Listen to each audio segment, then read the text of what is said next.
Assalamu alaikum wa rahmatullahi ta'ala wa barakatuh. Bonjour mes chers camarades, j'espère que vous portez bien. C'est votre collègue Myriam Sonia et aujourd'hui je vais essayer de vous résumer et de vous simplifier le cours des pneumonies aiguës communautaires. إذا بسم الله الرحمن الرحيم اللهم اشرح لي صدري ويسر لي أمري واحلل عقدة من لساني يفقهوا قولي. La première chose اللي راح نبداو بها c'est la définition. كيفاش نعرفوا les pneumopathies aiguës bactériennes؟ نعرفوهم على أساس c'est une inflammation aiguë d'origine infectieuse, c'est-à-dire راح تصرى لي une infection عندي l'entrée تاع un agent pathogène vers l'appareil respiratoire تاعنا qui va recruter le système immunitaire تاعنا qui va provoquer une inflammation d'installation aiguë. Mais il faut savoir que l'agent pathogène تاعنا هذا لازم يكون autre que le mycobacterium. Sinon on va parler de la tuberculose. Voilà. Donc, concernant le siège de l'inflammation l'inflammation qui est d'origine infectieuse, bien sûr, au niveau des structures du poumon profond, c'est-à-dire au niveau des voies aériennes inférieures, au niveau du parenchyme pulmonaire, essentiellement les alvéoles, et ça peut toucher même l'interstitium pulmonaire et les bronchioles terminales.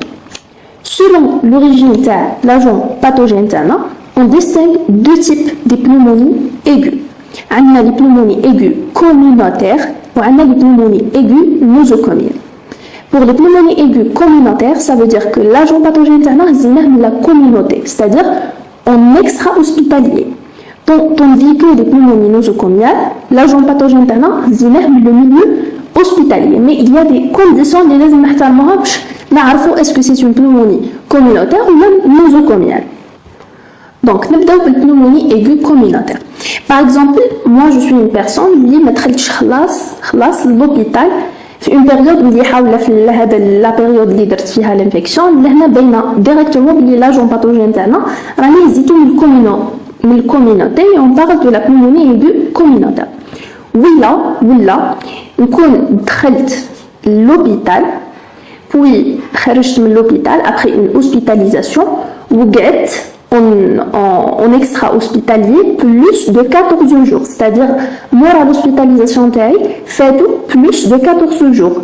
Mais l'infection ou la pneumonie, à ce moment-là, on parle toujours d'une pneumonie aiguë communautaire.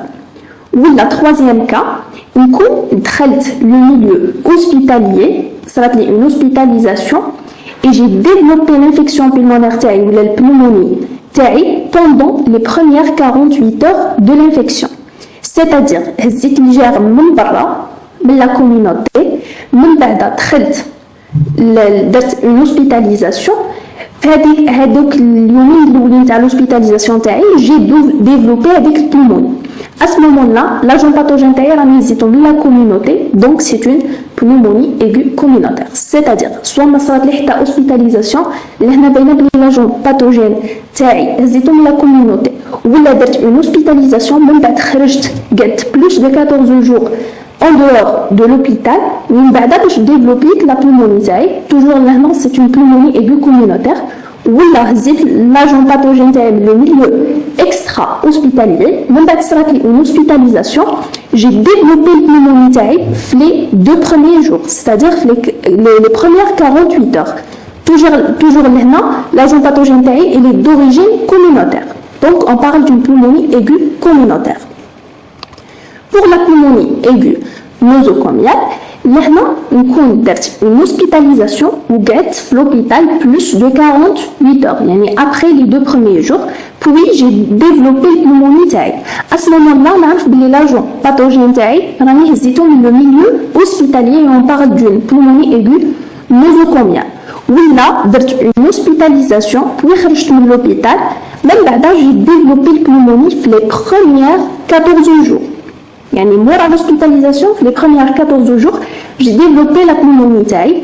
À ce moment-là, on parle toujours d'une infection nosocomiale parce que l'agent pathogène qu'on هزيتو من l'hôpital من بعد مورا l'hospitalisation تاعي j'ai développé la pneumonie في les premières 14 jours toujours, donc c'est d'origine nosocomiale.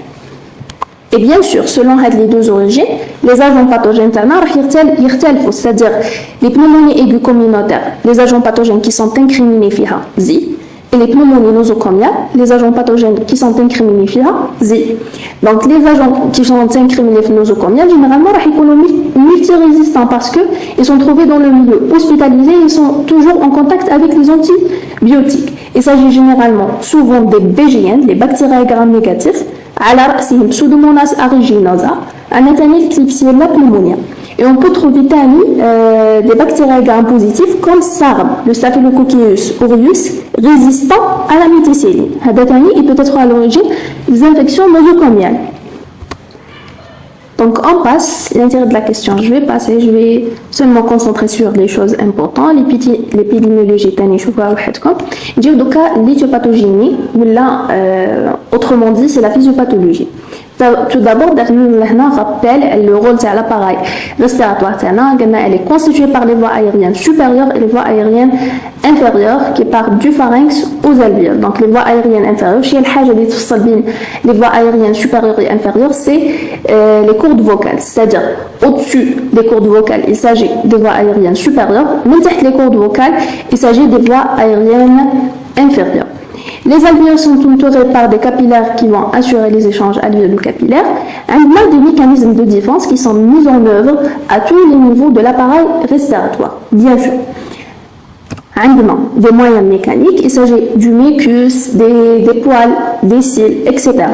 On a plusieurs types d'immunité qui sont recrutés en cas de l'entrée d'un agent pathogène. On a l'immunité cellulaire qui est d'origine innée, ou la de type, pardon, qui est de type inné, constituée essentiellement par les macrophages alvéolaires, qui vont bien sûr avoir le pouvoir de la phagocytose. L'agent pathogène ils vont essayer de le phagocyter et de l'éliminer.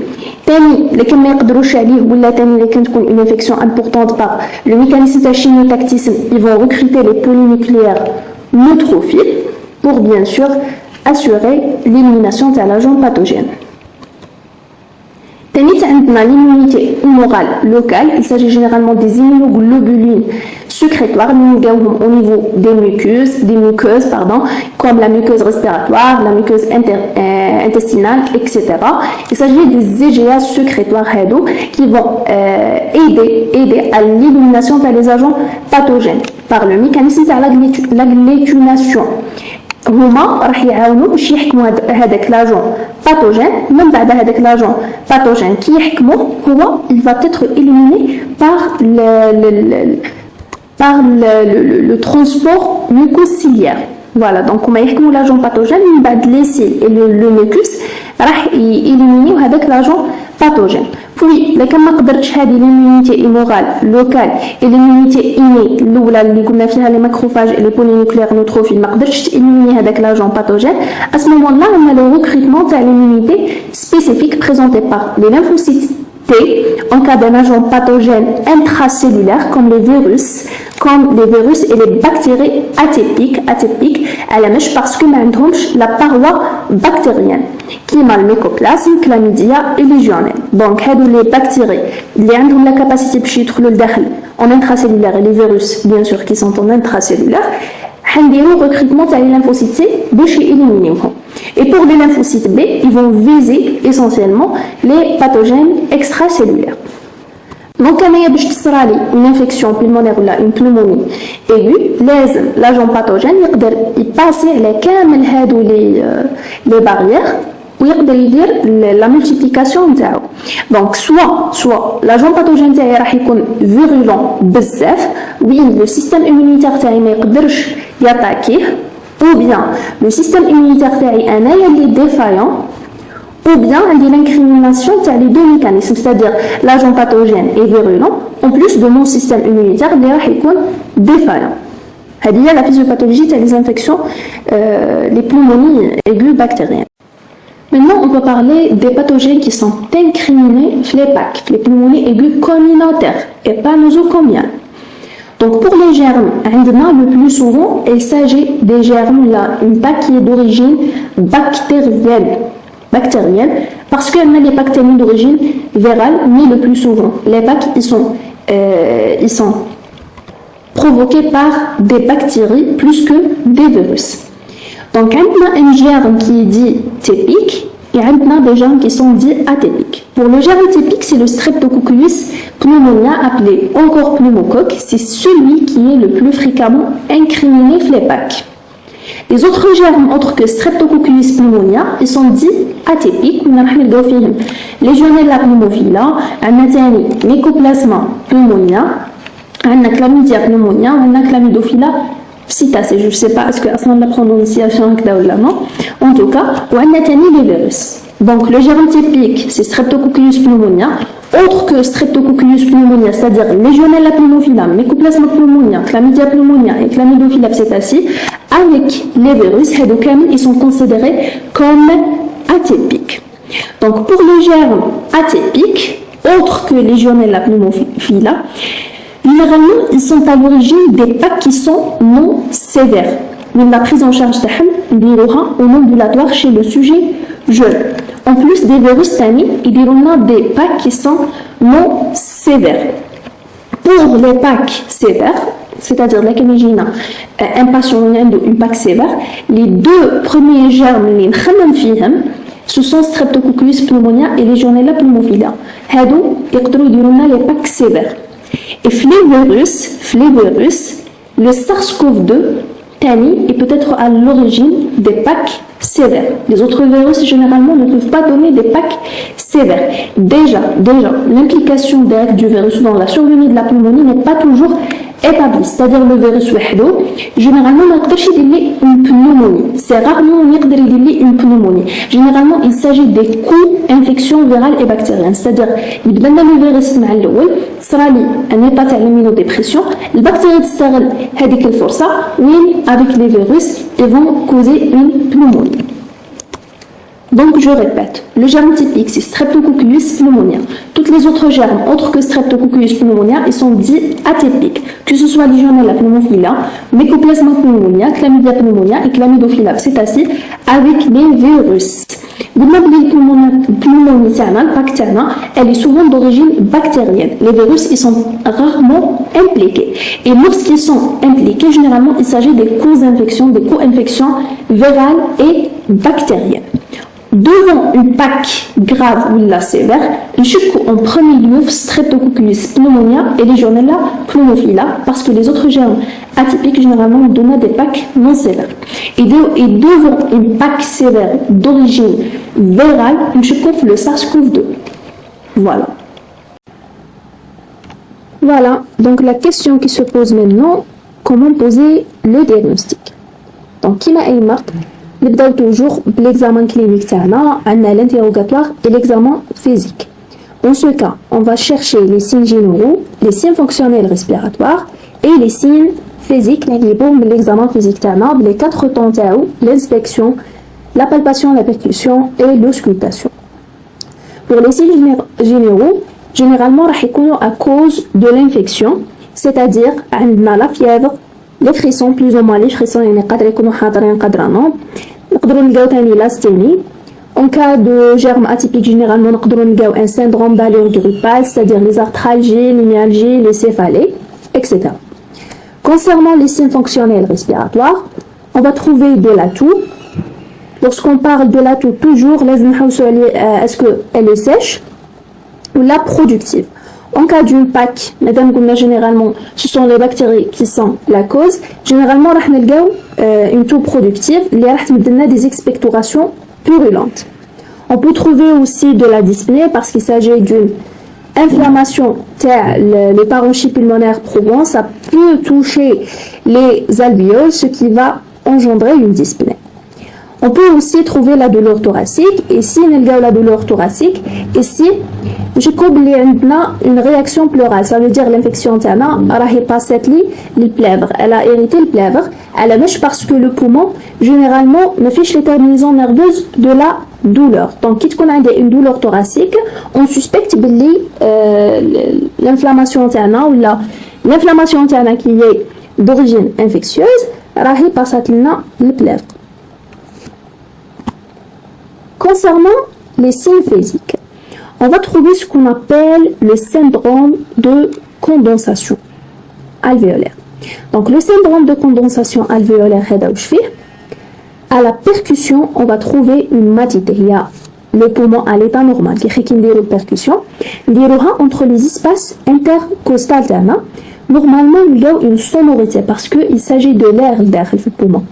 Mais en cas de l'infection on va trouver une matité. Et bien sûr c'est le foyer qui fait l'infection. Ça veut dire qu'il l'infection une partie de le poumon gauche qui veut dire la percussion les deux poumons راح نلقاها في les parties كامل il y a du sonorité في هذيك la partie تاع le poumon اللي تقص je vais trouver une matité. عندنا هذه c'est à la percussion. À la palpation راح نلقاو une augmentation تاع les vibrations vocales.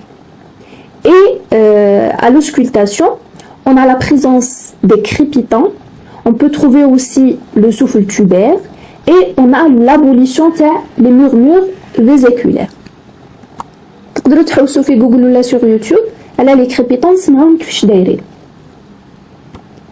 If le cas où passe l'infection vers le plèvre ou en cas de un épanchement pleural, ça va se manifester sur le plan clinique par le syndrome pleural. Que comprend le syndrome pleural? C'est ce qu'on appelle le triade de Trousseau. À la percussion toujours une matité parce qu'il s'agit du liquide. Avec le liquide lorsque je percute ما عنديش la sonorité parce que le liquide هذاك راهو مغطي لي البولمون تاعي دونك هو اللي راح يكون تحت la paroi تاعنا donc il va se manifester par une matité à la percussion. À la palpation c'est une abolition des vibrations vocales parce que هذاك le liquide راح يشكل لنا حاجز بين le poumon et les mains تاعنا كي نحطو باش نبالبيو donc هذوك les vibrations vocales ما راحش يفوتوا. Et à l'auscultation toujours on a l'abolition des murmures vésiculaires. Donc soit on dit le cas où on dit un syndrome de condensation alvéolaire, soit en cas d'une complication par passage de l'infection vers la plèvre où on a un épanchement pleural. L'examen physique تاعنا راح يمدلنا un syndrome pleural et dans certains cas l'auscultation تاعنا راح تكون carrément normale. Donc في l'examen physique نلقاو بلي l'auscultation تاعنا قادرة تكون normale c'est en cas d'une atteinte اللي تكون minime, c'est-à-dire les signes هادو vont varier selon la gravité de l'atteinte. Alors c'est bon pour la clinique, maintenant on va passer l'appareil clinique. Commençons par l'imagerie. Donc pour l'imagerie, devant une suspicion d'une pneumonie, il faut demander systématiquement une radiographie thoracique. C'est systématiquement devant toute suspicion d'une pneumonie et c'est l'examen de la première intention. Donc qu'est-ce qu'on va trouver dans le radiothorax externe? Soit on trouve une condensation alvéolaire systématisée ou là des opacités infiltratives unies ou la bilatérale non systématisée. Que veut dire systématisée? Là, dans le radiothorax externe, qui une atteinte systématisée, ça veut dire qu'elle va suivre l'anatomie des poumons internes. Qui m'a la belle comme les poumons internes. À droite, on a 3 lobes et à gauche, on a 2 lobes. Les lobes, ils sont divisés en segments. Donc, lorsqu'on dit que l'atteinte est systématisée, ça veut dire qu'elle va suivre l'anatomie. Soit par exemple, tu peux dire le parenchyme pulmonaire, tu as un champ pulmonaire كامل. ولا تقيس لي ان لوب كيما لها راهي قاست لي quelques segments من هذا لو لوب تقيس لي ان لوب dans sa totalité ولا تقيس لي quelques segments من لو لوب donc elle suit l'anatomie. هذه نقولوا عليها une atteinte systématisée. Non systématisée ça veut dire راح تكون لنا anarchique كيما لهنا ce sont des opacités infiltratives كيما قالنا le deuxième type تاع les atteintes ce sont des opacités infiltratives. Là, ils sont bilatérales.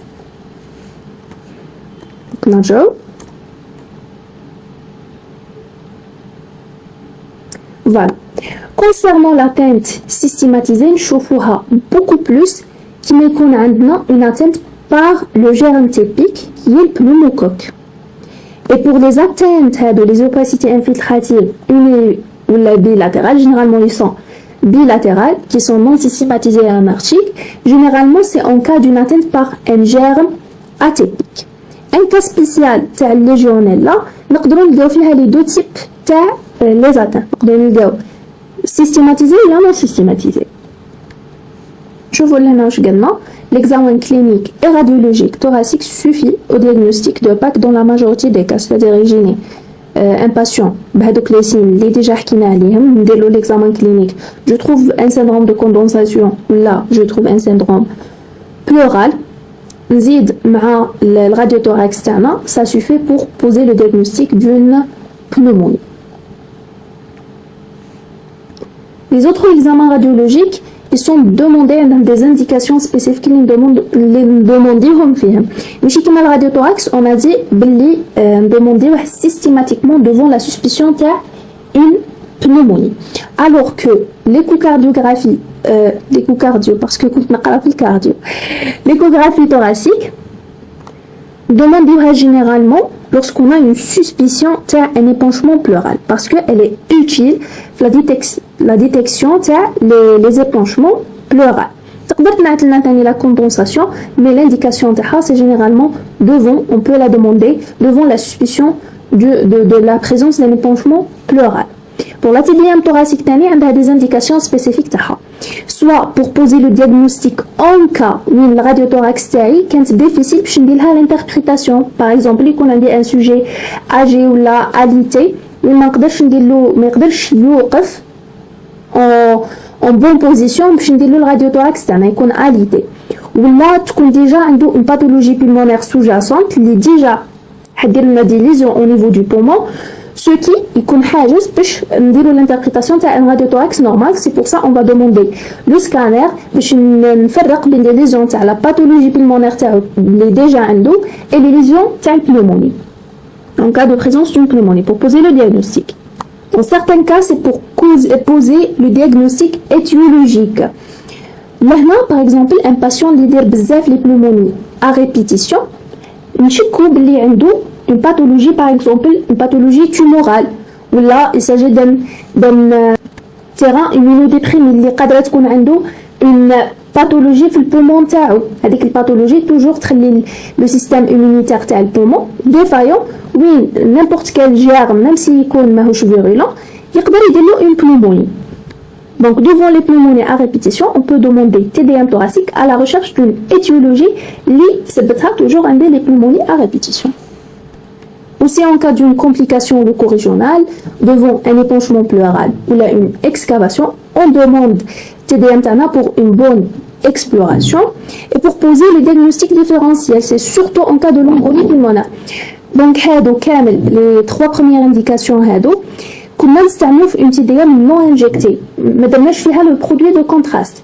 Mais en cas de la suspicion d'une embolie pulmonaire, نديروا une TDM injectée, l'angioscanner, ça veut dire on va injecter un produit de contraste اللي راح يبين لنا les vaisseaux تاعنا à la recherche de la présence d'une embolie pulmonaire parce que l'embolie pulmonaire peut se manifester sur le plan radiologique et clinique par des signes اللي يشبهوا مع تاع البنeumonie.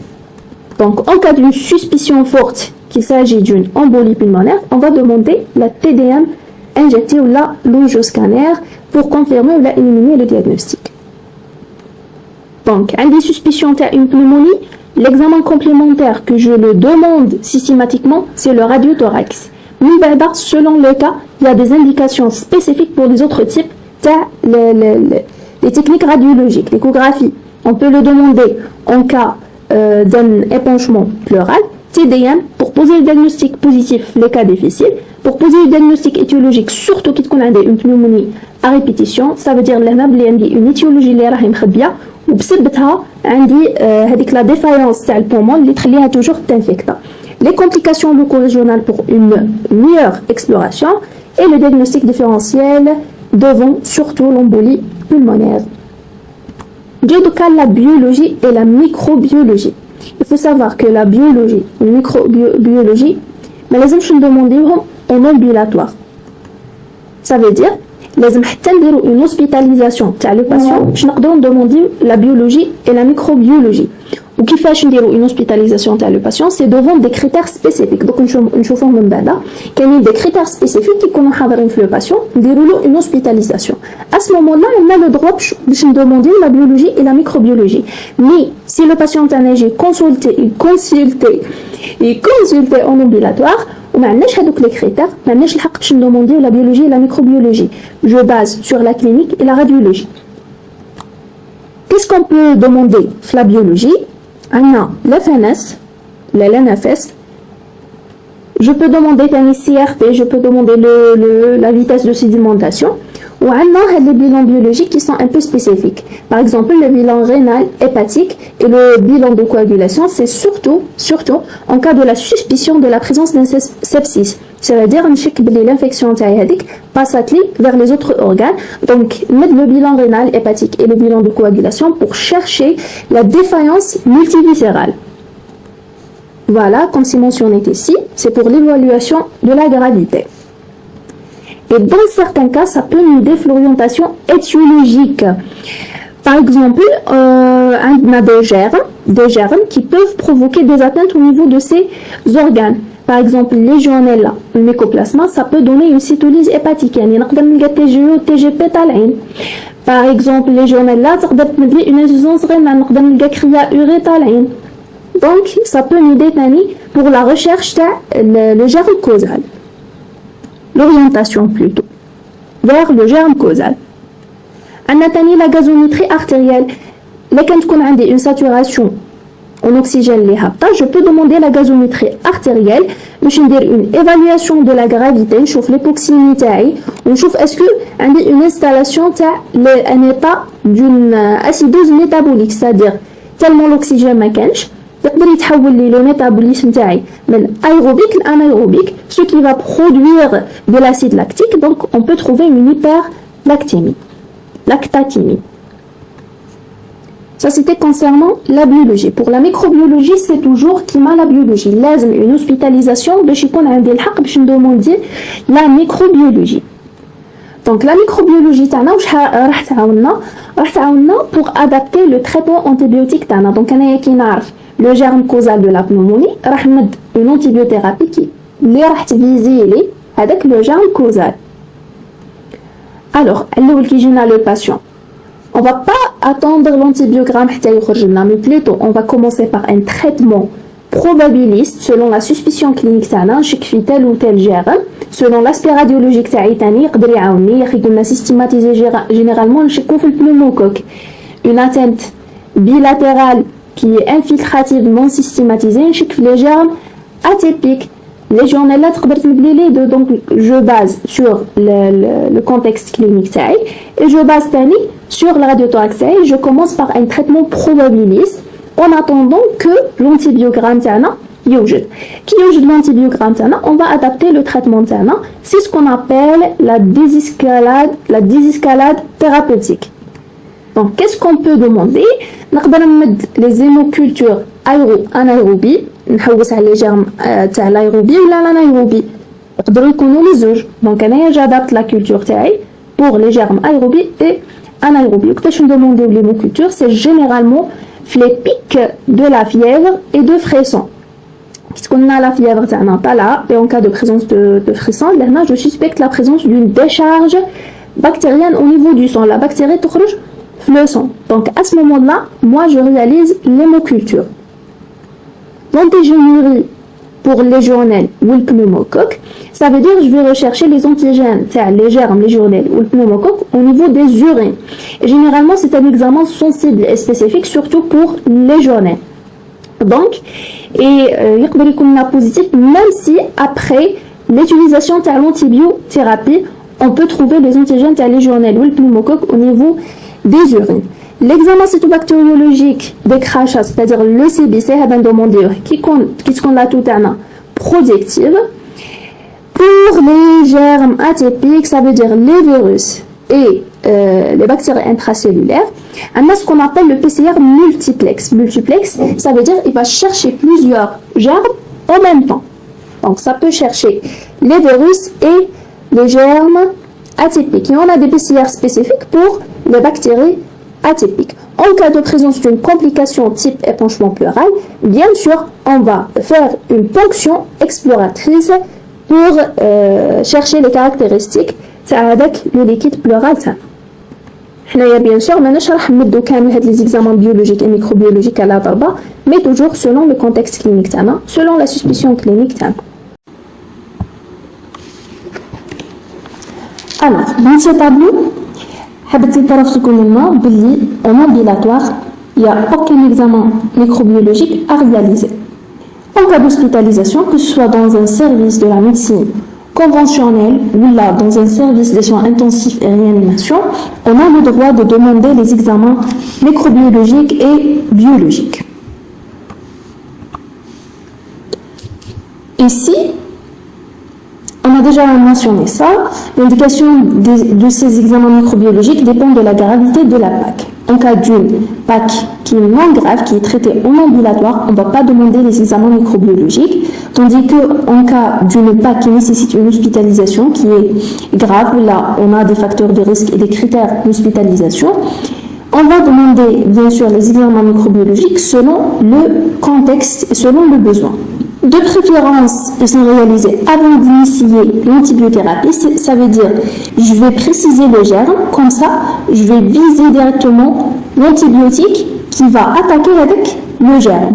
Mais il faut savoir que les examens microbiologiques ne doivent pas retarder la prise en charge, ne doivent pas retarder l'antibiothérapie. Ça veut dire de préférence, les examens microbiologiques, puis je vais initier l'antibiothérapie. Mais lorsque les examens microbiologiques est au boulot, je commence par un traitement antibiotique qui est probabiliste, urgent, probabiliste, selon le contexte clinique, selon les examens complémentaires, puis lorsqu'il a les résultats les examens microbiologiques, je vais adapter l'antibiothérapie pour viser le germe causal.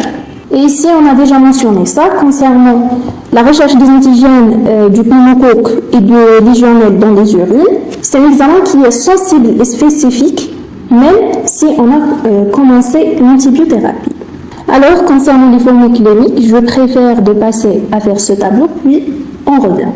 Donc, dans ce tableau, on va résumer chaque germe, ou les signes cliniques et radiologiques microbiologique et biologique, tout d'abord, on va commencer par, donc je vais parler, on va comparer de préférence. Concernant la fréquence, comme on a dit en préalable, le germe typique qui est incriminé les PAC est pneumocoque. Qui le typique, ça veut dire le plus fréquemment incriminé les PAC. Donc le pneumocoque, c'est le germe, du point de vue de la fréquence, qui est incriminé les PAC. Pour le contexte, concernant le mycoplasme, légionellose et les virus, on a la présence de la notion de l'épidémie. Ça veut dire que je vais trouver des personnes du même milieu avec les mêmes symptômes. Concernant le mycoplasme, il y a une transmission interhumaine. Ça veut dire qu'il y a une PAC qui est du mycoplasme, il y a des personnes qui ont même chose concernant les virus. Pour les légionnaires, il y a la présence du contexte épidémique, mais il faut savoir que ce n'est pas dû les légionnaires les personnes. Non, les légionnaires n'ont la transmission interhumaine. Mais c'est dû les légionnaires qui les zones humides, donc, lorsque des personnes qui sont dans le même milieu, par exemple, un motel, là, c'est l'exemple que nous donnons le prof, يكون l'hôtel contaminé qui est légionnaire, donc on va trouver le contexte épidémique parce que l'eau est contaminé. يستعملوه plusieurs personnes avec le milieu. C'est pour ça qu'on dit le contexte épidémique légionnaire, mais chez qui m'a fait le mycoplasme et les virus, on dit le contexte épidémique parce que les germes ont la transmission interhumaine. Les légionnaires ont la transmission interhumaine parce qu'il y a le contexte épidémique. Parce que une source d'eau qui des personnes du même milieu. Le pneumocoque n'a le contexte épidémique, n'a la transmission interhumaine, n'a le contexte épidémique. Pour le terrain, donc pour le pneumocoque, ça peut toucher n'importe quelle personne de n'importe quel âge, mais il s'agit le plus fréquemment des personnes âgés avec des comorbidités et avec présence de la notion d'immunodépression. Même chose pour les légionnaires, il s'agit des personnes qui sont âgées avec présence de comorbidité et d'immunodépression. Pour les germes atypiques ou les bactéries atypiques, généralement, il s'agit d'un sujet jeune dont l'âge est inférieur à 40 ans. Pour le début des symptômes, concernant le pneumocoque, c'est un début brutal, donc là, on a le début du symptôme. La durée nécessaire pour le germe, c'est l'incubation terre. Donc, le pneumocoque, on a un début brutal. Pour le mycoplasme et le virus, c'est un début progressif, tandis que le légionnaire, c'est rapidement progressif. Pour le tableau clinique, on a dit que le pneumocoque légionnaire, on a les deux germes qui sont incriminés généralement, FLEPAC grave. Donc, pour le tableau clinique, pour le pneumocoque légionnaire, il s'agit d'un tableau clinique qui est broyant avec une fièvre importante de l'ordre de 39 à 40 et une malaise générale avec frisson, etc. Pour le mycoplasme, généralement, c'est un tableau qui est peu broyant. Il fait qu'on a un simple fébricule de l'ordre de 38 degrés. Et on peut avoir une malaise qui n'est pas assez importante. Les virus, c'est variable selon le virus et selon le terrain. Par exemple, le SARS-CoV-2, ça peut donner un tableau broyant. Donc, concernant les signes, la notion, elle est très importante. C'est que le germe typique qui est présenté par pneumocoque va donner des signes qui vont siéger essentiellement au niveau thoracique. Ça veut dire que ça va donner des signes de type respiratoire le plus souvent. Alors que les signes extrathoraciques, ça veut dire par exemple les signes digestifs ou bien neurologiques, ils sont rares. Tandis que les germes atypiques, c'est le contraire. Les signes thoraciques et respiratoires sont modérés, légers à modérés, tandis que les signes extrathoraciques sont ceux qui sont les fréquemment présents. Pour le pneumocoque, on peut avoir de la douleur, on peut avoir de la dyspnée. La toux, elle est généralement productive. Concernant les autres germes, les signes respiratoires sont modérés. Généralement, ils vont se résumer dans une toux qui est sèche, qui n'est pas productive. Et l'examen, généralement, l'examen de l'appareil respiratoire, généralement, il est normal, surtout l'auscultation. On ne va pas trouver des crépitants. C'est au contraire au pneumocoque. Pour les signes extrathoraciques, donc pour le pneumocoque, ils sont rares. Généralement, on peut trouver la présence d'un bouquet d'herpès naso-labial. Pour les autres germes, on a la présence des signes extra-respiratoires, on a plutôt extrathoraciques, de type cutané, digestif, ORL, etc. Alors, pour le mycoplasme, on peut trouver des signes oraux et il s'agit d'une rhinopharyngite. Ça veut dire généralement, ça va débuter par une irritation des voies respiratoires supérieures. On peut trouver même les otalgies. Puis, ça va passer vers les voies aériennes basses. La même chose pour les virus. Concernant les légionnaires, il n'y a pas la présence de signes d'allure orale. On peut trouver un syndrome pseudo-grippal, les myalgies, les céphalées, les arthralgies, etc. On peut aussi trouver des signes d'allure digestive, par exemple les diarrhées, les douleurs abdominales. Pour les signes neurologiques, nous verrons beaucoup plus légionnellase. Je fais le triade, présence d'une diarrhée avec des signes neurologiques type confusion et la fièvre élevée. Donc, هذا طاح مقبل في l'écusien.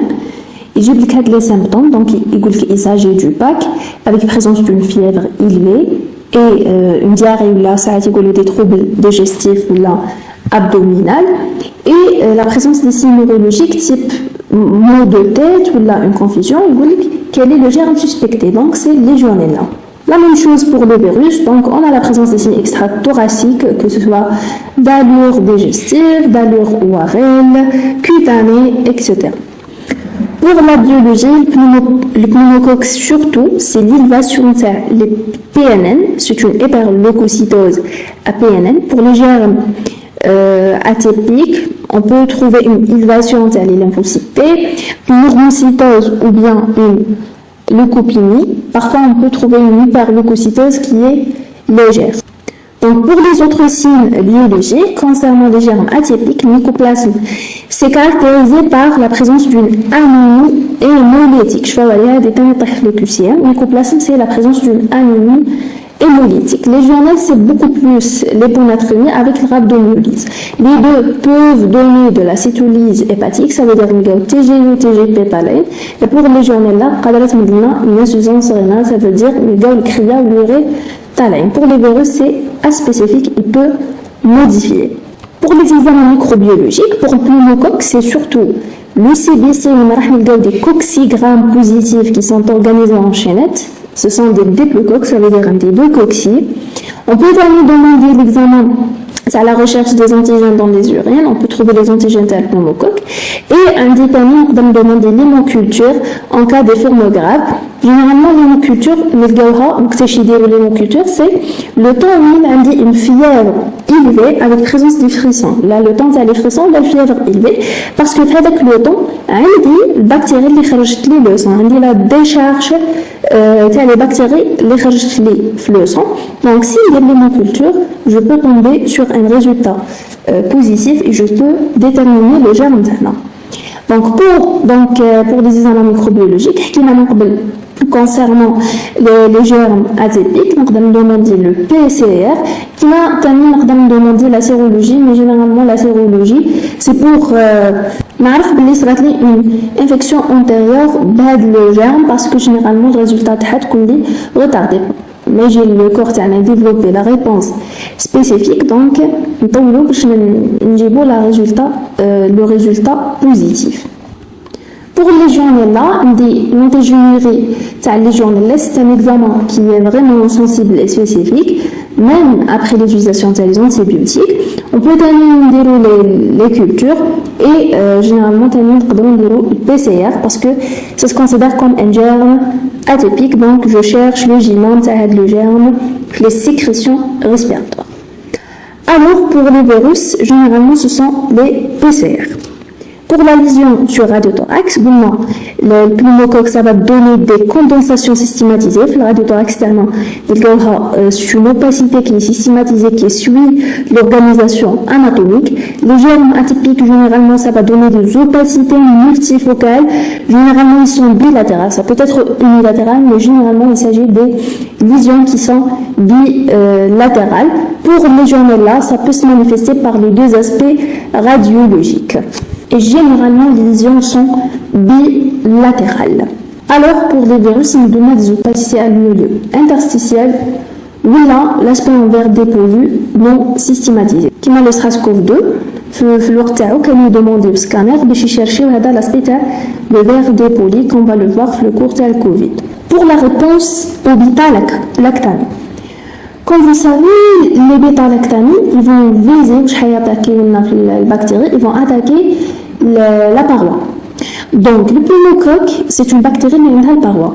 Tandis que les autres germes atypiques, mycoplasme et légionnelle, ils n'ont pas la paroi. Ce sont des germes intracellulaires qui ont la paroi. Donc, le pneumocoque est sensible pour les bêta-lactamides, tandis que les autres germes ne sont pas sensibles. Et bien sûr, les virus ne sont pas sensibles. Comme un résumé, le germe TP qui est le plus fréquemment incriminé, c'est le pneumocoque. Pour le terrain, généralement, le pneumocoque et le légionnaire, il s'agit d'un sujet âgé avec présence de comorbidité et la notion d'immunodépression. On a le pneumocoque l'absence du contexte épidémique. Le légionnaire, on a la présence du contexte épidémique, mais ce n'est pas dû à la transmission interhumaine parce qu'il n'y a pas de transmission interhumaine le légionnaire, mais c'est plutôt dû à la présence de la légionnaire dans des sources le loup contaminé. Donc, les personnes du milieu qui vont utiliser avec l'eau contaminée, donc indique la présence du contexte épidémique. Pour le mycoplasme, généralement, il s'agit d'un sujet jeune dont l'âge est inférieur à 40 ans et on a la présence du contexte épidémique au moment où le virus à cause de la présence de la transmission interhumaine. Le début du pneumocoque, il est brutal, légionnaire rapidement progressif, voilà. Mycoplasme et virus, c'est progressif. Le tableau clinique pour légionnaire et pneumocoque, c'est broyant avec présence d'une fièvre élevée et des frissons avec une altération importante de l'état général où on a dit que les deux germes sont ceux qui sont incriminés en cas des PAC grave, tandis que pour le mycoplasme ou les virus, le tableau clinique généralement, il s'agit des signes qui sont légers, légère, il s'agit d'un petit fébricule, et pour l'altération de l'état général n'est pas vraiment importante. Le pneumocoque va présenter surtout des signes sur le plan thoracique. On a de la douleur thoracique, les expectorations, ça veut dire la toux productive, la dyspnée, etc. Rarement qu'on trouve des signes extrathoraciques, généralement ils vont se résumer dans un simple bouquet d'herpès nasolabial. Pour les germes atypiques, ils vont présenter les signes extrathoraciques qui vont être beaucoup plus accentués que les signes thoraciques. Pour les signes thoraciques, généralement on va trouver la toux sèche. Concernant les signes extrathoraciques, ça peut être ORL pour les virus et mycoplasmes, les journaux de la les signes ORL. Pour les journaux il y a beaucoup plus un triade, la fièvre importante avec présence des signes neurologiques type maux de tête, confusion, etc. Et des signes digestifs, par exemple la douleur abdominale ou les diarrhées. On peut avoir aussi des signes cutanés, les myalgies, les arthralgies, etc. Pour la biologie, les journaux l'hyponatrémie, rhabdomyolyse, on peut avoir de l'insuffisance rénale. Le mycoplasme, c'est caractérisé par l'anémie hémolytique. Et pour les globules blancs, sur le pneumocoque, généralement, on va trouver une hyperleucocytose à prédominance des PNN. Concernant les autres germes, une normocytose, une hyperleucocytose légère ou une leucopénie. Pour la microbiologie, donc PCR pour les germes atypiques surtout, et le CBC pour les pneumocoques, et pour les journées latines, l'antigénurie, c'est un examen qui est spécifique et sensible. Concernant la thorax, la systématisation de la lésion, pour les germes atypiques, surtout le mycoplasme, donc c'est le plus incriminé que les germes atypiques, pour les journées là, on peut avoir les deux types de lésions et généralement ils sont bilatérales, que ce soit pour les mycoplasmes ou les légionnaires. On a des lésions qui sont bilatérales. Pour les virus, on va chercher des opacités alvéolaires interstitielles, là l'aspect envers dépouille. La réponse au bêta-lactamine, c'est en relation avec la présence de la paroi bactérienne ou non. Pour le pneumocoque, on dit la présence de la paroi bactérienne, donc on est sensible aux bêta-lactamines, tandis que les autres germes indiquent la paroi bactérienne, donc ils sont non sensibles aux bêta-lactamines. Notre les formes cliniques, alors pour le pneumocoque, on rappelle la microbiologique, donc ça colonise l'oropharynx, donc on dit la contamination interhumaine, donc il n'y a pas de transmission interhumaine, donc on a le caractère épidémique. Pour l'évolution et le traitement, et quand on dit le patient a le traitement, ça peut être rapidement sévère, donc il doit toujours être pris en compte dans les packs graves. Les packs graves sont généralement, je connais les germes incriminés sont le pneumocoque et les germes. Parfois, elle peut se compliquer d'un épanchement pleural. Donc ici, il s'agit d'un patient à 72 ans, antécédent de troubles de la conduction auriculo-ventriculaire. Pour la température, c'est élevé, donc il est flotterant. Ça peut toucher n'importe quelle personne, mais généralement ça touche les sujets âgés avec présence de comorbidité et un état d'immunodépression. Donc maintenant c'est un sujet âgé, un de les antécédents de troubles de la conduction, donc un de les comorbidités du type cardiaque. Je fais la température. On a une température, une fièvre qui est élevée, de l'ordre de 39 à 40. Le début est brutal, un des signes thoraciques, la douleur thoracique droite. Et pour le radiothorax externe, je me dis une opacité alvéolaire systématisée segmentaire. Touche quelques segments, même le lobe supérieur droit. Voilà. Le traitement, l'amoxicilline 3 grammes par jour. Donc, le traitement, après 72 heures, une apérixie. Le premier signe le traitement c'est efficace, c'est bien l'apérixie. Ça veut dire la température terreau, voilà. C'est le même. Deuxième forme clinique, c'est le germe atypique. Donc, ce sont des bactéries à développement intracellulaire, à transmission interhumaine par inhalation de particules respiratoires. Donc, on donne le contexte épidémique parce que la transmission interhumaine. Généralement, chez les sujets de moins de 40 ans, principalement mycoplasme à évoquer en contexte épidémique. Ça veut dire qu'il y a un contexte épidémique, une chèque flégère atypique, notamment en collectivité, par exemple familiale, les classes, les bureaux, etc. Le diagnostic microbiologique repose aujourd'hui principalement sur la biologie moléculaire, c'est la PCR, sur les sécrétions respiratoires bien sûr. La sérologie est peu utile. Alors qu'on a un diagnostic rétrospectif, ça veut dire qu'on ultérieurement les anticorps, donc l'apparition d'anticorps sur 2 prélèvements sanguins à 2 semaines d'intervalle. L'évolution et le traitement, rarement responsable de formes graves, voilà, ou la compliquée. L'antibiothérapie de référence, c'est le macrolide. Elle ne répond pas à bêta-lactamine parce qu'elle a une résistance naturelle liée à la mèche, parce que la paroi et les bêta-lactamines, le mécanisme d'action, ils vont viser la paroi. Donc, elle va répondre les macrolides. L'alternative, par exemple, une allergie au macrolide, je vais lui donner le fluoroquinolone ou le macrolide. On va répondre les macrolides, je peux lui donner le fluoroquinolone. Ici, on a un exemple. Il s'agit d'un homme qui est jeune, dont l'âge est inférieur à 40 ans. Il est de 22 ans, militaire. La température n'est pas vraiment, la fièvre n'est pas vraiment importante. Il s'agit d'un fébricule de l'ordre de 38,2 degrés Celsius. Et on débute progressivement, même dit le début brutal, c'est progressif. Depuis 3 jours, il a commencé par présenter des signes d'allure ORL. On dit l'œsophagie, ça veut dire des douleurs au niveau des oreilles, on dit dysphagie, on dit l'hémorragie, etc. Donc on dit le syndrome qui est d'allure grippale. Voilà, un syndrome grippal chez 6 de ses collègues au cours de la dernière semaine. Ça veut dire le contexte épidémique. Qui donne le radiothorax, on a trouvé des infiltrats bilatérales, comme généralement les lésions flégères atypiques bilatérales. Donc, on dit des infiltrats. Donc, la logique flégère atypique. Pour les Legionella, la population à risque de l'âge avancé, la présence d'un état d'immunodépression et des comorbidités.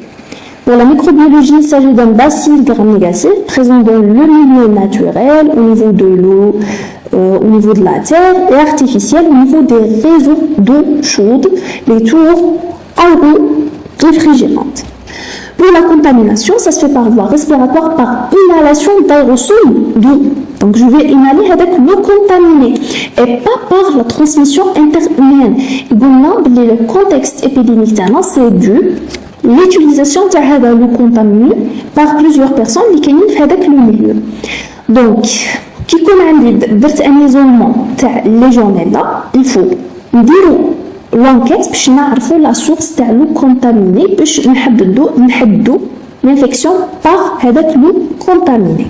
Alors, le cas clinique, il s'agit d'un homme de 67 ans, donc c'est un sujet âgé, un de BPCU Gold 3. Alors, ça veut dire un de les comorbidités. Il s'agit d'une pathologie sous-jacente du poumon. La fièvre, elle est importante. Elle est de début brutal la veille. Elle est progressivement, rapidement progressive. Pour la fréquence respiratoire, elle est importante. On a la présence des signes neurologiques type confusion. On a les douleurs abdominales, ça veut dire qu'on a les troubles digestifs. Ou on a la fièvre qui est importante. La tension artérielle, je vous kiffe. Donc, on a une altération de l'état terreau. Il s'agit, c'est potentiellement grave. Le pouls terreau, il est élevé, on a une tachycardie, on a la saturation terreau qui est basse, c'est de 86%. Qui donne la radiologie terreau, il y a des opacités alvéolaires systématisées bilatérales, le caractère bilatéral. Donc, c'est systématisé, qui marque c'est une opacité homogène qui touche des segments du lobe supérieur droit avec le lobe inférieur gauche. On dit le caractère bilatéral. Qui donne la montée jumérée, l'inamine légionnaire, c'est positif. Voilà. Pour le diagnostic de gravité, donc il faut toujours passer par cette étape Donc avant de continuer, nous dirons un petit résumé. Donc on a commencé par la définition des PAC. On a dit qu'il s'agit d'une inflammation d'origine infectieuse qui est d'installation aiguë. Il faut savoir que le germe incriminé les mycoses autre que les BK, sinon on va parler de la tuberculose qui va toucher les voies aériennes basses avec le parenchyme pulmonaire. Pour la physiopathologie, soit le germe c'est lui qui est virulent, ou là le système immunitaire c'est lui qui est défaillant, ou là les deux ils sont incriminés. Pour les germes, on a le germe typique, c'est le monocoque. Les autres germes, ce sont des germes atypiques comme le mycoplasme, chlamydia, chlamydophila et les virus. Pour le germe typique, il va donner surtout des signes qui sont d'allure thoracique, la douleur, la toux productive, la dyspnée, etc. Tandis que les germes atypiques, ils vont beaucoup plus donner des signes extra-thoraciques, d'allure digestive, ORL, cutanée. Et pour les journées là, on a les signes neurologiques, etc. Pour le traitement, le germe typique pneumocoque, c'est en utilisant les bêta-lactamines, tandis que les germes atypiques, ils ne vont pas répondre les bêta-lactamines. Donc, on a des antibiotiques autres que bêta-lactamines. Donc, qui gêne un patient en ambulatoire, selon la clinique qu'il s'agit du PAC, l'examen de première intention à demander, c'est bien le radiothorax. Puis, selon les critères d'hospitalisation, on va décider de traiter notre patient en ambulatoire ou bien on va l'hospitaliser. Pour les autres examens complémentaires type biologique et microbiologique, on n'a pas le droit de les demander en ambulatoire, mais plutôt ils sont demandés seulement en cas d'hospitalisation. Alors, quand j'ai le diagnostic de gravité, est-ce que le patient internat, on va l'hospitaliser ou là on va le libérer. Donc, pour l'évaluation initiale de la gravité, elle est fondamentale parce qu'elle va déterminer l'orientation du patient. Est-ce qu'il va se traiter en ambulatoire ou là, on va l'hospitaliser. Et pour l'hospitalisation est-ce qu'on va l'hospitaliser dans un service de la médecine conventionnelle ou là, dans un service de soins intensifs? Elle va déterminer aussi la réalisation de certains examens paracliniques. On a parlé des examens paracliniques qui sont réalisés selon la gravité. En plus de ça, c'est selon déjà l'hospitalisation ou le traitement en ambulatoire. Est-ce qu'on peut demander des examens microbiologiques ou là biologiques ou bien non. Aussi, ça va il a les modalités de l'antibiothérapie parce que pour une personne qui va se traiter en ambulatoire, on a les antibiotiques et les modalités de l'antibiothérapie spécifiques. Et en cas d'hospitalisation, on a des modalités de l'antibiothérapie qui sont spécifiques aussi. Donc, l'orientation du patient, est-ce qu'il va se traiter en ambulatoire ou là, au milieu hospitalisé? Et le milieu hospitalisé, est-ce qu'il s'agit d'un service de la médecine conventionnelle ou là, la réanimation? Pour les examens complémentaires, quels sont les examens complémentaires et pour les modalités de l'antibiothérapie, parce que les antibiotiques ou les modalités de l'antibiothérapie en ambulatoire, mais chez le milieu hospitalisé, et le milieu hospitalisé, mais chez un service de la médecine conventionnelle, qui a un service de soins intensifs. Donc, le score le plus simple qui va nous orienter, est-ce que l'hospitalisation ou là, le patient interne traité en ambulatoire, c'est le score CRB 65. Donc pour le score CRB 65, C c'est par rapport à la confusion, R c'est par rapport à la respiration et B c'est par rapport au blood pressure, la pression artérielle. Alors, et 65 c'est par rapport à l'âge, lorsque l'âge supérieur ou égal à 65.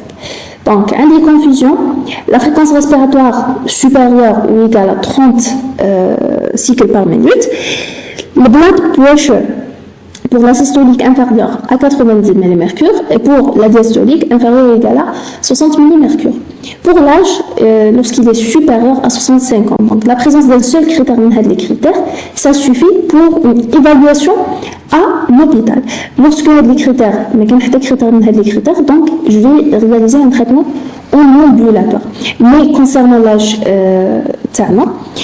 c'est pas n'importe quelle personne l'âge supérieur à 65 ans, je vais obligatoirement la traiter en milieu hospitalisé. Donc là, il faut prendre en considération ce qu'on appelle l'âge physiologique. Parfois, on a un sujet âgé, mais l'état de la santé est bien. Surtout les gens qui sont par exemple sportifs. Donc, l'état il est stable. C'est normal de traiter en ambulatoire. Voilà, c'est pour ça mentionner plus que l'âge civil, l'âge physiologique, notamment chez les patients sans comorbidité, et à prendre en compte. Ça veut dire une personne qui est âgée, si elle a une comorbidité, je peux la traiter en ambulatoire. Après, donc, parce que les critères bizarres, donc, mais un critère, je vais l'hospitaliser. Sinon, je vais passer aux recommandations à CASAPS. Donc, pour les recommandations, tout d'abord, on va chercher les signes anamnéstiques, cliniques et radiologiques et biologiques de gravité. Ça veut dire que je vais chercher la présence ou non des signes de gravité. Par exemple, une atteinte des fonctions vitales. Un état de confusion. Par exemple, la tension elle est effondrée. Le pouls une tachycardie. La fréquence respiratoire la température elle est diminuée ou élevée de façon importante. Une hypoxémie par exemple. Des complications locaux-régionales. Par exemple, excavation, un emphysème pleural, un épanchement pleural, etc. Une atteinte extra-pulmonaire ou la systématique. Ça veut dire une installation d'un état de choc septique, une insuffisance rénale ou la hépatocellulaire, une CIVD, la coagulation diffuse en cas de choc septique, la présence d'une leuconeutropénie. Donc, comme vous voyez, ce sont des signes qui sont d'allure clinique, radiologique, biologique, etc. Puis, on va chercher la présence d'une situation particulière qui va compromettre le traitement en ambulatoire. Ça veut dire que le patient mais il dit le traitement en ambulatoire. Même si on a les signes de gravité, même si le patient est en bonne forme, il est traité en ambulatoire, on doit chercher des situations particulières qui traitent les patients mais il cherche les antibiotiques de façon régulière. Par exemple, la précarité sociale, la perte d'autonomie, surtout les sujets âgés, par exemple, les gens ont des troubles cognitifs, des conditions socio-économiques qui sont défavorables, par exemple, l'ordonnance le traitement, l'observance thérapeutique prévisible, le traitement de façon régulière. Une personne qui dit le vomissement, ça veut dire le traitement directement, il va le vomir. Donc à ce moment-là, on aura une hospitalisation pour lui donner un traitement en parentéral. Voilà. Donc la présence d'un seul critère, ça suffit pour viser une hospitalisation. Puis, donc, j'ai cherché les signes de gravité, j'ai cherché les situations particulières qui vont compromettre le traitement en ambulatoire. Après, je vais chercher les facteurs de gravité, je vais chercher les facteurs de risque qui sont liés au terrain. C'est surtout les comorbidités. Voilà, les autres pathologies ou les autres qui peuvent engendrer des complications. Donc, maintenant, لازم يكون عندي deux critères pour viser une hospitalisation. مش كيما كنا لهنا un seul critère, ça suffit pour l'hospitalisation. لهنا لازم يكون عندنا deux critères. Donc l'âge supérieur à 65 ans, les comorbidités par exemple l'intoxication alcoolique ou la tabagique, l'insuffisance cardiaque, maladies cérébrovasculaires, par exemple la vessie, les accidents ischémiques transitoires, etc., maladies rénales, hépatiques, etc. Par exemple, un état d'immunodépression, des maladies par exemple qui la drépanocytose, les antécédents de pneumonie bactérienne, une pneumonie bactérienne, donc on doit l'hospitaliser, etc. Donc, on a le score CRB65, puis راح نتدرجوا هذا ما فيش بزاف الكريتير. من بعد نروحوا لهاد لي ريكومونداسيون نبداو نشارشيو ساعه لي سين دو غرافيتي من بعد لي سيتوياسيون بارتيكولير اللي ما راحش يخليو لو باسيون تاعنا يدير لو تريتمون تاعو كيما يلزم. لهنا ان سول كريتير سوفي بور لوسبيتاليزاسيون. لهنا كي نكملوا منها نروحوا نشارشيو لي فاكتور دو ريسك ولا لي كوموربيديتي لي بريزونتي لهذا لو باسيون. Il faut la présence de deux critères باش ندير une hospitalisation. Donc, en général, on hospitalise un patient qui présente des signes de gravité, ou là, En cas d'existence d'une incertitude diagnostique, je ne suis pas sûre qu'il s'agit du PAC, donc je vais hospitaliser le patient pour me dire le diagnostic de certitude.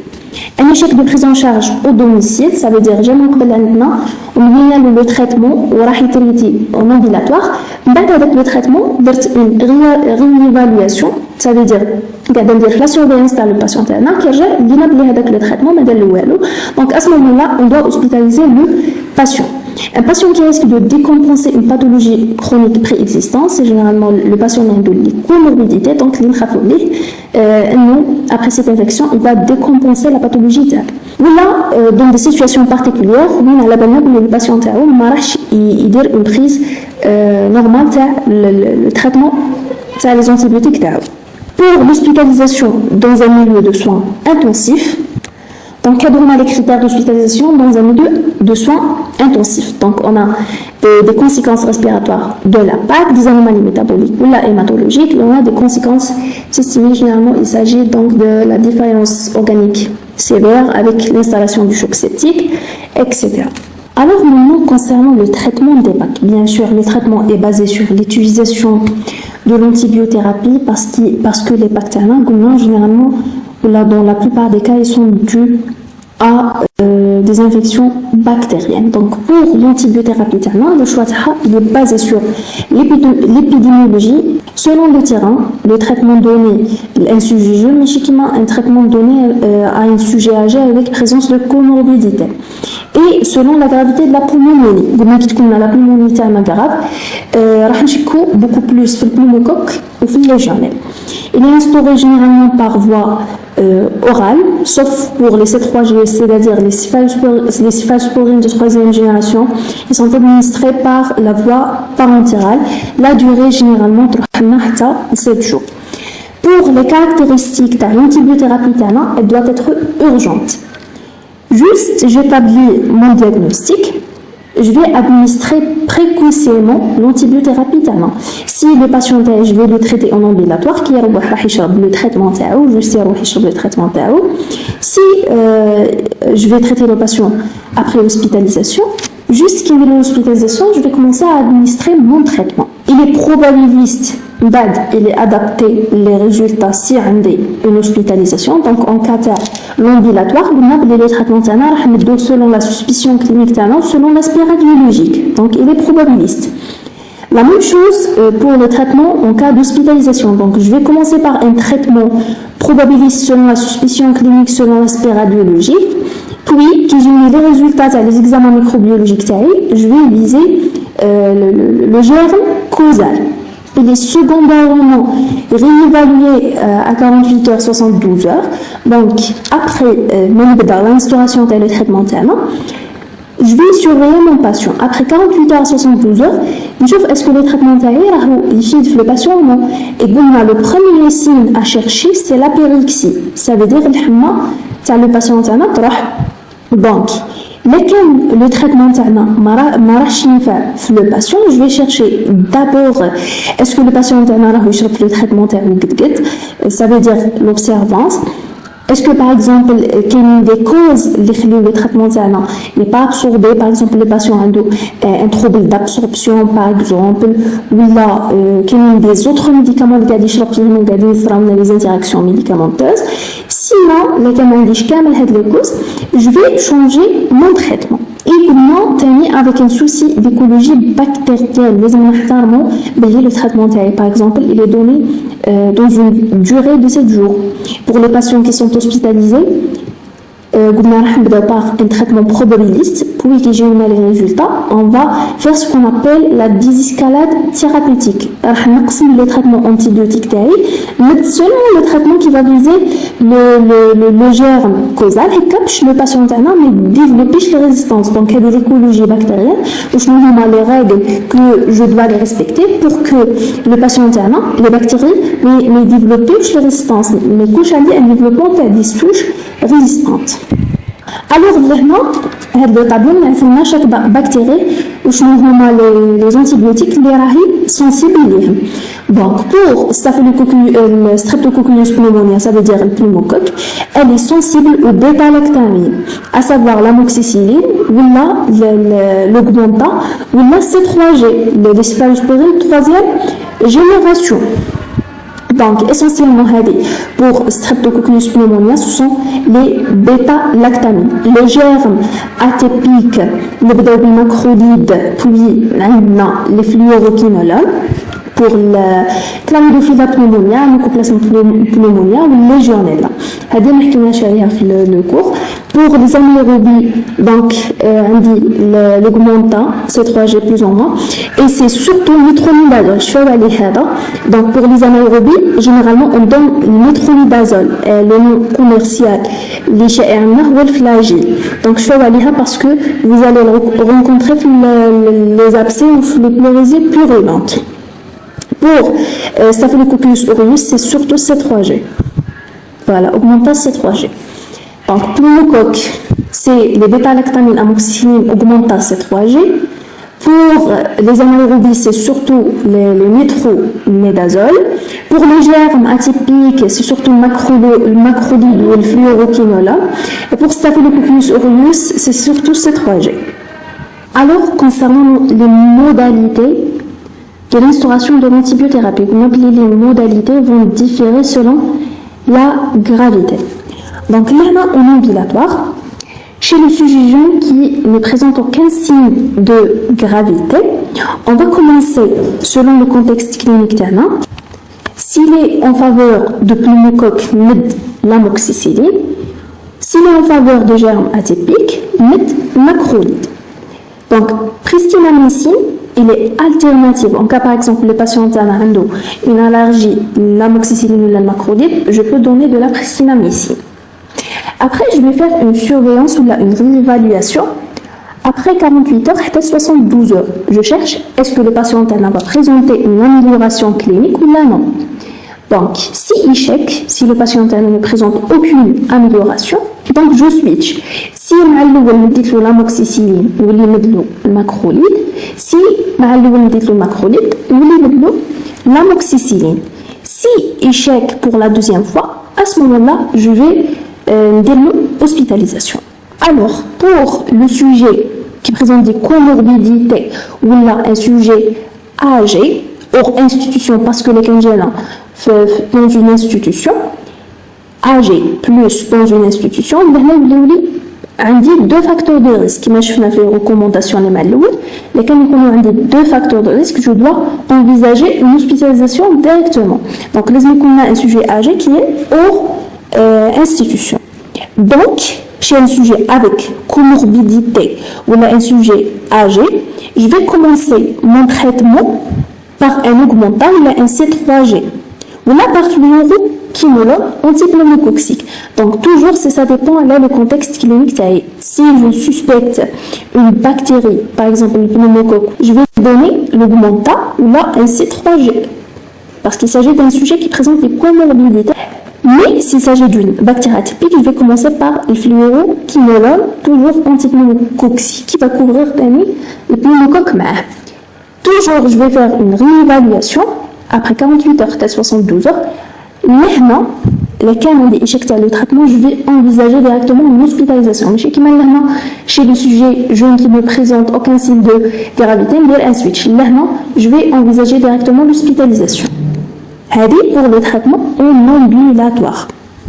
Donc, après hospitalisation, on dit deux cas de figure. Premier cas de figure, lorsque le pneumocoque elle est suspectée ou la documentée. Suspectée, ça veut dire c'est selon le contexte clinique ou l'aspect radiologique, je suspecte fortement le pneumocoque. Et documentée, ça veut dire qu'il date les examens microbiologiques. J'ai isolé le pneumocoque. Pour le premier choix, à tout âge, je vais commencer par l'amoxicilline. Et je vais faire une réévaluation. Ça veut dire que je vais surveiller le patient après 48 heures. À 72 heures, toujours, je cherche l'amélioration clinique. Si on n'a pas d'argument en faveur de pneumocoque, pour le deuxième cas de figure, donc, soit Chez le sujet âgé, jeune, pardon, on va commencer toujours par l'amoxicilline. Toujours, on a la pristinamycine comme alternative en cas de présence d'allergie. Toujours, je vais faire une réévaluation après 48 heures à 72 heures. S'il ne répond pas, je peux envisager un switch par pristinamycine ou là, une association avec macrolide. Ça veut dire, l'amoxicilline, macrolide. En cas de sujet âgé, y compris en institution ou là avec comorbidité, parce que en cas d'hospitalisation, نبداو بالاugmenta ou la NC3G ou la fluoroquinolone antipneumococcique et toujours je vais faire une réévaluation. S'il ne répond pas, je peux changer le traitement ou l'implante les paliers, donc ça dépend selon les cas. En cas d'une hospitalisation dans un milieu de soins intensifs ou dans la réanimation, dans le cas général, des traitements antibiotiques. Généralement, on va donner des associations. Par exemple, une association NC3G avec un macrolide ou un fluoroquinolone antipneumococcique. Dans le cas de présence de Pseudomonas aeruginosa, on doit couvrir aussi le Pseudomonas aeruginosa. Donc, pour les facteurs de risque, les personnes qui présentent des dilatations de bronches ou là, des bronchiectasies, les personnes qui ont fait des exacerbations telles BPCO dues au Pseudomonas aeruginosa, donc les personnes qui présentent les deux maladies, BPCO et bronchiectasie, se considèrent comme des terrains qui présentent des facteurs de risque de Pseudomonas aeruginosa. Donc maintenant, on doit couvrir le pneumocoque et le légionnaire généralement, ça veut dire en plus de C3G ou la macrolide. Nous avons des antibiotiques qui vont couvrir le Pseudomonas aeruginosa. Donc je reprends pour le traitement en ambulatoire. Chez un patient qui ne présente pas des signes de gravité ni de comorbidité. C'est un patient sans signe de gravité. Selon le contexte clinique, le contexte clinique est fortement pneumocoque, je vais commencer par l'amoxicilline. Même je vais faire une réévaluation après 48 heures à 72 heures. Si il y a une amélioration, le traitement, si il y a une amélioration, je vais faire un switch vers le macrolide. La même chose. Le contexte clinique il s'agit d'un germe atypique de façon forte. نبدا بالمacrolide مع الاول من بعد je vais faire une réévaluation اللي كان عندي une amélioration راه يكمل le traitement اللي كان ما عنديش une amélioration donc راح نولي نبدلو l'amoxicilline. Pour le sujet qui présente des comorbidités ou un sujet âgé qui va se traiter en ambulatoire, maintenant les critères d'hospitalisation. Donc, les cas je quitte le pneumocoque, je vais donner augmentant la NC3G. Les cas je quitte le germe atypique, je donne le fluoroquinolone. Si il a répondu le traitement, le traitement sinon, maintenant, je vais viser directement une hospitalisation.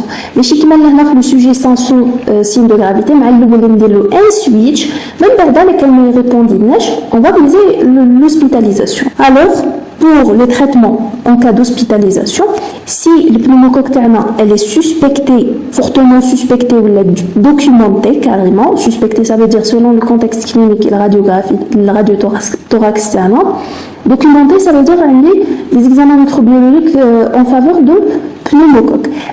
À tout âge, on va donner de l'amoxicilline. Toujours, on va faire une réévaluation. Si échec, on doit adapter le traitement selon le cas du patient.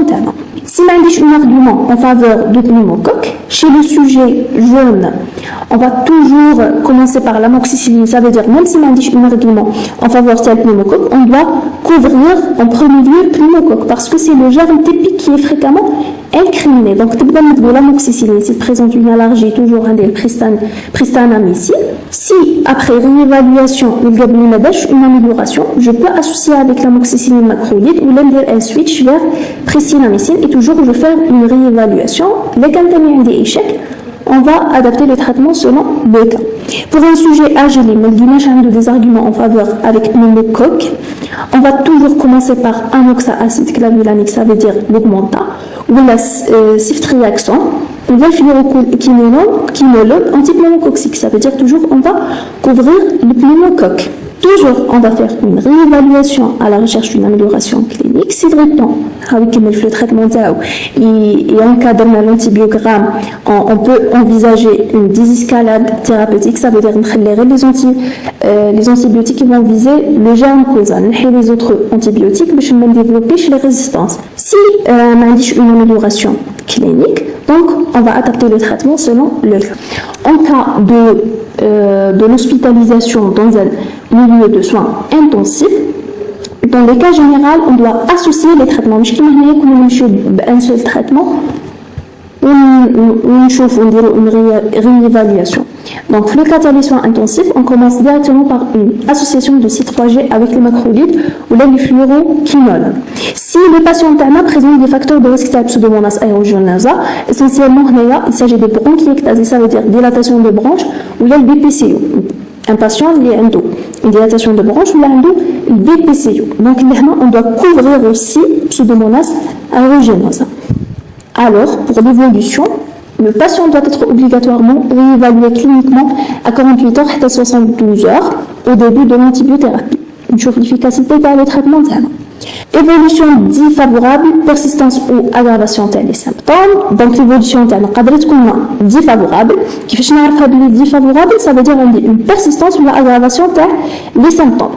Une évolution favorable. En ambulatoire, pas de désescalade antibiotique. Donc pour l'évolution favorable. En ambulatoire, vous avez le traitement d'âme. En ambulatoire, on a les examens microbiologiques. Donc, on a une désescalade antibiotique. On a directement le traitement. Mais en cas d'hospitalisation, si on a une évolution favorable, on a l'antibiogramme et je vais faire une désescalade thérapeutique. On a seulement les antibiotiques qui vont viser le spectre des antibiotiques qui nous seulement les antibiotiques qui vont viser le germe causal pour ne pas développer les résistances. En cas d'une évolution défavorable, si l'antibiothérapie ne couvre le streptococcus pneumonia, par exemple le macrolide, qui veut l'adaptation en considération, on couvrir le streptococcus pneumonia parce que ne couvre donc ça peut être le germe causal ou ne couvre. Et le contraire, si vous couvrez streptococcus pneumonia, vous dites par exemple les bêta-lactamines, ou quand l'évolution est défavorable, qui me dit une adaptation de traitement, je dois couvrir les germes atypiques parce que vraiment, ils répondent les bêta-lactamines. J'espère que c'est clair. Alors, si vous dites le traitement qui met en baril, mais toujours le patient ne répond pas le traitement. Nous allons les causes, les causes. Donc, la première chose c'est que le patient n'a pas le traitement comme il est. Donc, c'est la mauvaise observance thérapeutique. Là, le patient a des problèmes de la pharmacocénétique. Par exemple, il a un trouble d'absorption. Ou là, il a des autres traitements. Par exemple, une pathologie associée, il a des autres traitements. Ou il a des interactions médicamenteuses. Donc, l'immunité a compliqué vers, par exemple, un épanchement pleural, il y a une infection à passer vers le pleurer, ou un abcès pulmonaire, ou là, il peut s'agir d'une pneumonie de rétention. Donc, quand une pneumonie compliquée, le traitement avec, généralement en cas d'épanchement pleural ou abcès, de les associations des antibiotiques lors d'une durée prolongée, plus de 7 jours. Donc, généralement, la durée c'est de 7 jours. Et les associations pour les épanchements pleuraux et les abcès. Donc, le traitement impact donc, pour l'épanchement pleural, comment on va le chercher? À l'examen clinique, le syndrome pleural, l'imagerie, donc on peut objectiver la présence d'un épanchement pleural par le radiothorax. Là, en utilisant l'échographie. Qui a un épanchement pleural, dire une ponction pleurale. Il faut savoir que les ponctions pleurales, qui contiennent une quantité de liquide qui me permet de faire une ponction pleurale. Donc, il y a un épanchement pleural de faible abondance, donc je vais dire une ponction pleurale. Donc, dire la ponction pleurale pour explorer avec le liquide. Pour l'abcès pulmonaire, que veut dire l'abcès pulmonaire? Ça veut dire que la bactérie elle va former une cavité, une cavité في البومون تاعنا وراح تسكن فيها. Donc, un aspect radiologique, donc vous allez faire le cours de l'abcès et vous allez mieux comprendre qu'il y a un aspect radiologique il s'agit d'un abcès et on peut aller pour faire TDM. En cas d'obstacle endobronchique, il s'agit de pneumonie de rétention, ça veut dire qu'il y a une qui va obstruer les bronches, les sécrétions donc il y a une accumulation les sécrétions, ils vont s'infecter. Donc le patient il dégage les sécrétions, donc ils vont s'infecter. Même je vais donner du traitement antibiotique, il y a une amélioration parce que toujours l'obstacle il est là. Donc toujours l'accumulation le mucus et la réinfection, toujours un cercle vicieux.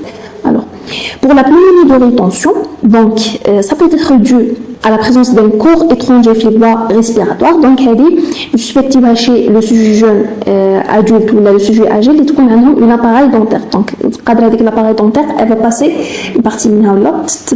Elle va boucher les voies aériennes. Et pour le sujet consommateur du tabac, je cours beaucoup plus le cancer bronchique qui va comprimer les bronches, donc il va aboutir à une accumulation de mucus. Donc, le patient a un problème avec la pharmacocinétique ou les interactions médicamenteuses ou l'absorption. Donc, est-ce que le pneumonie a compliqué? Donc, le traitement antibiotique qui est une pneumonie, une forme compliquée. Il peut s'agir d'un épanchement pleural où on a une pneumonie vers le pleuve. Il peut s'agir d'un abcès pulmonaire où on a ou là, il peut s'agir d'une pneumonie de rétention. Donc, le problème lié le pneumonie, c'est bien avec le corps étranger, avec le cancer bronchique, qui a bouché avec la branche, le mucus يخرج. Donc, avec le problème, le patient a à répétition les pneumonies. Donc, il peut s'agir d'un mauvais germe. Ça veut dire que j'ai traité, par exemple, selon le contexte. Donc, قدر ما يكونش streptococcus pneumonia, قدر ما يكونش les germes atypiques. Donc, qui me donne le traitement antibiotique, il ne va pas viser avec le germe. Donc, le germe responsable, mais couche dans le spectre de l'antibiothérapie prescrite. Il peut s'agir par exemple des antibactéries. Il peut s'agir du SARM, le Staphylococcus aureus résistant à la méticilline. Le Pseudomonas aeruginosa, c'est beaucoup plus chez les patients qui ont les bronchiectasies et le BPCU. Pour les anaérobies, généralement, il s'agit de terrains où il y a des troubles de déglutition. Par exemple, les patients qui ont l'épilepsie, ils déroulent les crises, donc il y a une relaxation les voies digestives. Le contenu digestif va il faut vers les voies aériennes. Donc, le contenu digestif est des bactéries anaérobiques.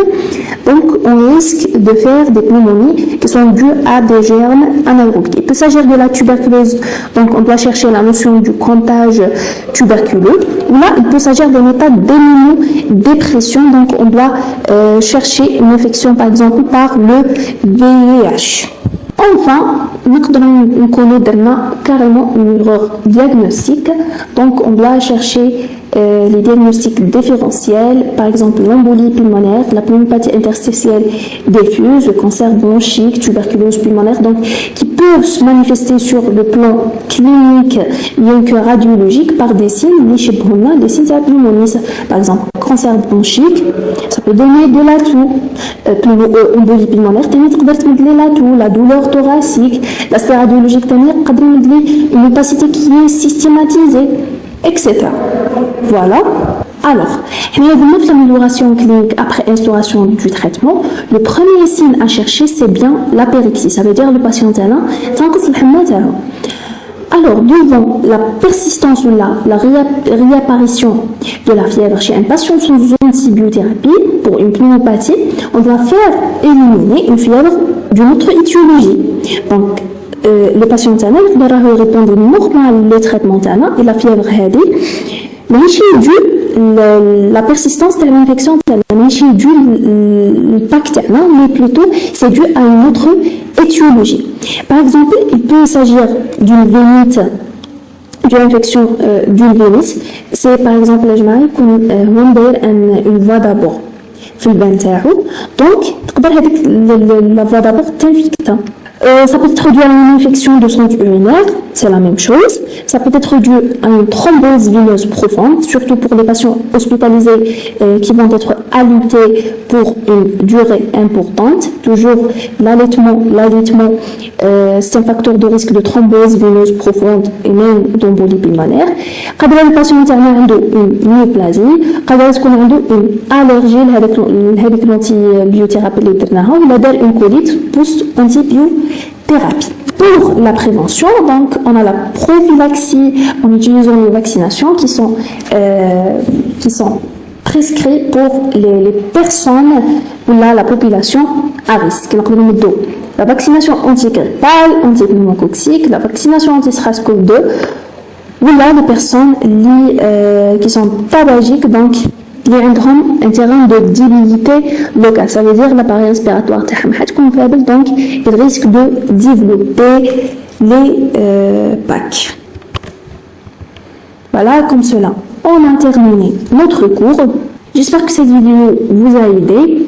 Si c'est le cas, soutenez-moi en partageant et en lisant vos retours. Merci et bientôt. وفقكم الله وسدد خطاكم وفي أمان الله.